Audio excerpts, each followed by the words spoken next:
Hello guys! Greetings from the land of cherry blossoms. Once again, this is Dudes and welcome to my channel. Okay guys, ang vlog po natin sa araw na ito is magluluto po ang lolo ninyo ng oxtail kari-kari or kari-kari na buntot ng baka, no? So bago ang lahat, gusto ko po sana pasalamatan ng aking mga subscribers na umabot na po ng 1,600 plus at this very moment. Maraming salamat po. Sana ay dumami pa kayo. Okay, tara na. Let's go!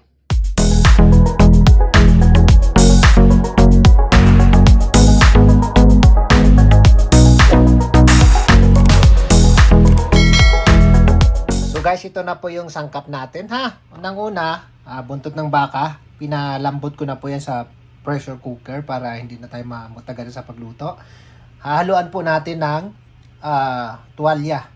Tapos, of course, ang yung iba kasi peanut butter yung ginagamit nila. Ako maarte ako eh. Nagtsatsaga talaga akong i-blender yan. Ayoko ng peanut butter kasi matamis. Kaya ito, pinagtsatsagaan ko talagang mag-blender ng mani.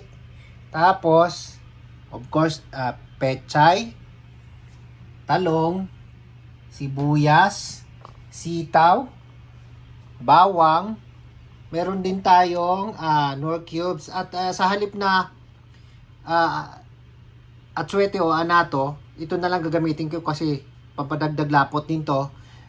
Of course, meron tayong bagoong ha, bagoong alamang, no?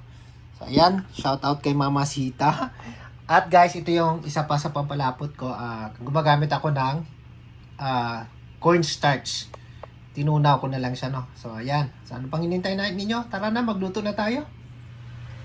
So, ito, nagpainit na tayo ng mantika, ha? So, ano na natin, igisa na natin. Igisa na natin yung bawang. Ayan. Ang bango ng bawang. Kaya na natin na medyo magkulay brown siya ng konti. Saka natin ilagay yung sibuyas, no?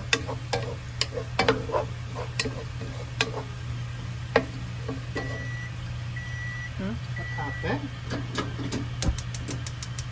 Sobrahan yata sa init. Kaya namatay yung... Kaganda ng kala namin pag sumobrang init, kusa siyang namamatay. Kaya talaga, no? Okay? Ano na natin ang sibuyas.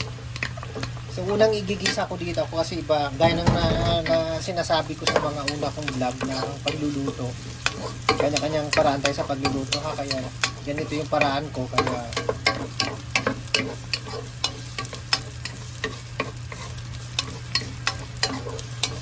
anong tawag dito? Ganito ako magluto eh. O, yan. So, ano lang natin ng konti yung sibuyas.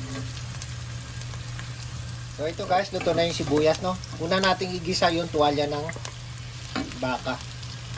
So ayan, pinakalaga ko talaga sa dahon ng tanglad to. Alam naman natin na may amoy talaga yung tuwalya ng baka, no? Kaya para talagang matanggal ng konti yung amoy, nilaga ko siya sa tanglad. Pinakuluan ko talaga doon sa pressure cooker, no? So igisa lang natin ng konti para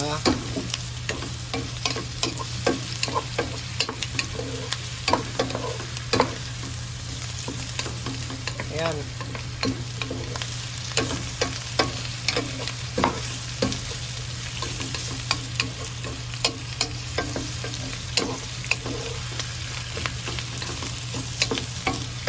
Tapos gisa na natin to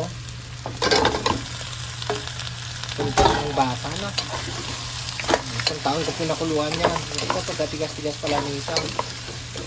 Kada lumambot. Ano natin ha.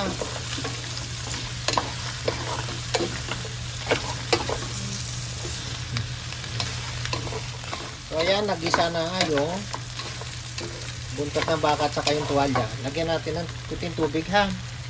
Kunti lang para ayoko nang masabaw na ako malapot talaga. Tansyahin lang natin. Okay, hindi na yan. Kaya natin kumulo, saka natin ilagay yung iba pang mga sangkap ha. Okay.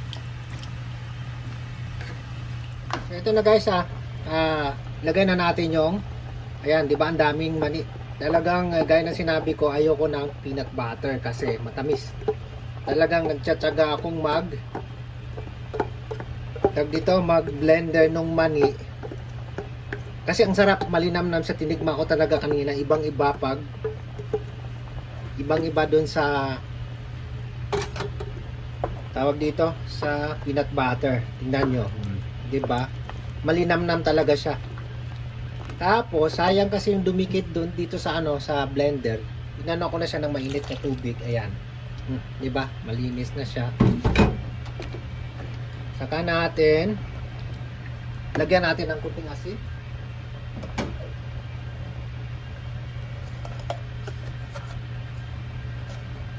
Ito, kunting asin. Dagdagan pa natin ng konti.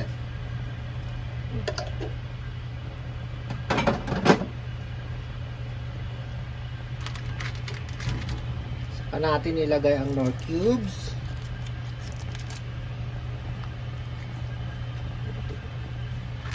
Saka natin ilagay na natin tong ating pampakulay. Tapos pakuluan lang natin, saka natin ilagay yung mga gulay ha. So ayan, ibuhusan natin to. Although pwede namang gumamit tayo talaga nung atswete na may Ako ito inano ko kasi padagdag lapot din to eh. Yan, lalapot ng konti yan mamaya. Tapos lalagyan pa natin ng pampalapot na cornstarch na tinunaw natin doon sa tubig na. So ayan, pakuluan lang natin ng konti yan. Lagay natin yung mga gulay mamaya. Okay guys, lagay na natin tong sitaw na. Ayan. Pulutin ko lang yung nahulog ha. Wala na, kaya mo na yun. Lagyan natin ng konti ang apoy para hindi siya kumagsik. Diba, malapot na. Lalapot pa yan mamaya. Tapos ilagay na natin yung talong. Ako guys, yung talong para hindi mangitim, binababad ko siya sa tubig. Ayan. Daming gulay, di ba? Mahilig ako sa gulay. Ayan.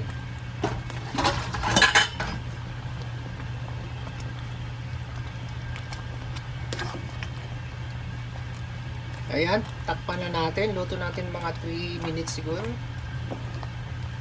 Okay?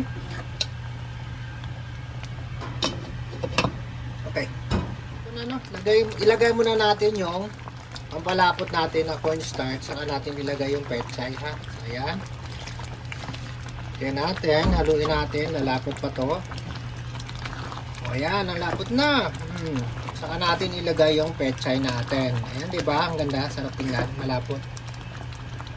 Okay, ilagay na natin yung pechay natin.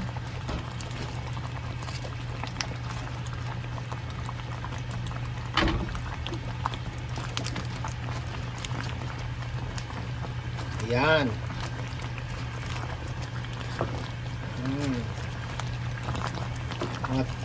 Lutuin lang natin ng mga 2 minutes siguro to.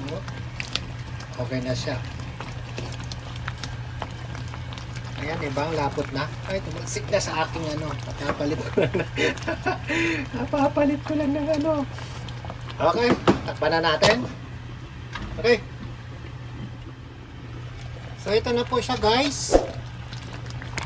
Luto na ang kare-kare ni Mang Dudes. Ayan, diba? Ang lapot. Ay, yummy, yummy. Okay? So, tikman natin. So, guys, ito na po yung ating oxtail kare-kare or kare-kareng buntot ng baka na may tuwalya. Ayan. Ang sarap, diba? Ito po yung kabuuan ng vlog natin sa araw na to. Kung nagustuhan po ninyo, huwag po sana natin kalimutang mag-like, mag-comment, at higit sa lahat mag-subscribe. At huwag kalimutang pindutin ang notification bell para maging updated kayo sa sunod ko pa mga vlogs. Maraming salamat po. Domo arigato gozaimashita.